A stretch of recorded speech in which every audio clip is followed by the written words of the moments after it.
to feed your faith. I am so pleased you're with us. You're with us here, Ben and Steve, as we talk to you today about how God guides us through the Holy Spirit. Just like the Bible is our guidebook, the Holy Spirit is our personal guide. in day-to-day life we get access to the Holy Spirit, and that's because when Jesus died, the curtain in the temple, which was where God lived, tore in two and let the Holy Spirit out for anyone who wants to have a relationship with God. In Mark 15 verse 38, it says, "The curtain of the temple was torn in two from top to bottom, and when the centurion who stood there in front of Jesus saw how he died, he said, 'Surely this man is the Son of God.'" And that's really the revelation that everyone gets from the Holy Spirit is, wow, Jesus is the Son of God. This doesn't mean that the Holy Spirit wasn't there before. It was available for all the leaders back in the Old Testament, just like King David in Psalm 51, who says, "Do not cast me from your presence or take your Holy Spirit from me." He really, really valued the Holy Spirit, and he didn't want God to take it from him when he was having a bit of a mare in life and doing all this crazy stuff.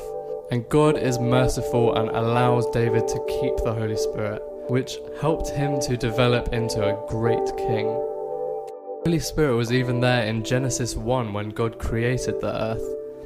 It says in Genesis 1 verse 2, "Now the earth was formless and empty. Darkness was over the surface of the deep, and the Spirit of God was hovering over the waters." And this is the same Holy Spirit that we can talk to today, is who surrounds us and guides us through our lives.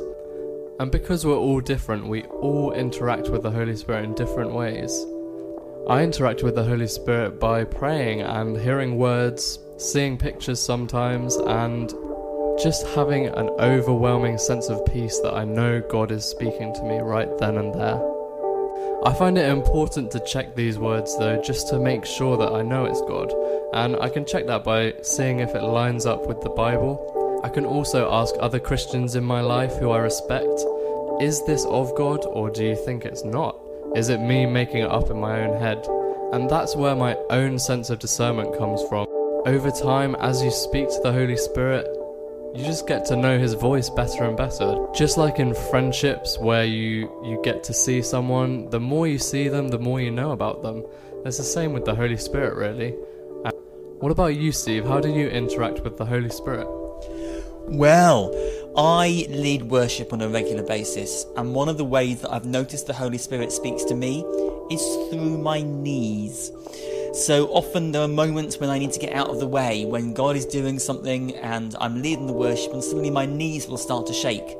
And in that moment I know that I've got to kneel down. There was one occasion I was leading worship and I knew it was also my turn to start leading the next part of the song.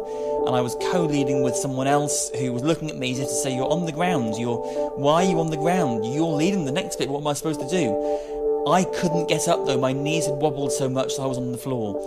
Next thing I know, she's turned round, she's picked up the microphone and she is singing at the top of her voice.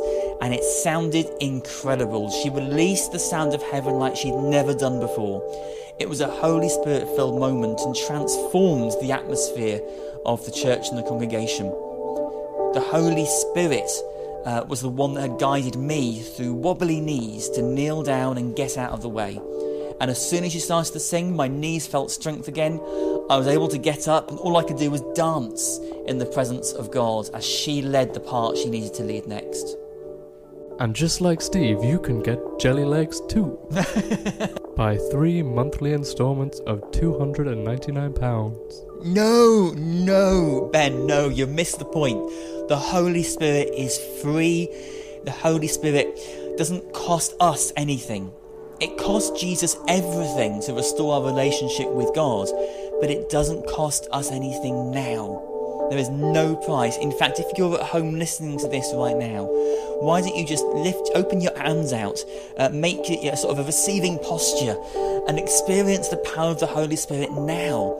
Just ask God to come near you. It may be in a small whisper, it may be in a gentle nudge, it may be just the peace that Ben was talking about earlier on. but invite the Holy Spirit into your life. This is a gift that God has given us, freely available to anyone who believes in him. That's such a great point, Steve. That's so incredible that we can all just have the Holy Spirit with us all the time for free. And that's the end of season 1 of Feed Your Faith. We would love to hear any feedback you've had on these episodes, any ways that God has touched you or guided you as a result of listening to these things.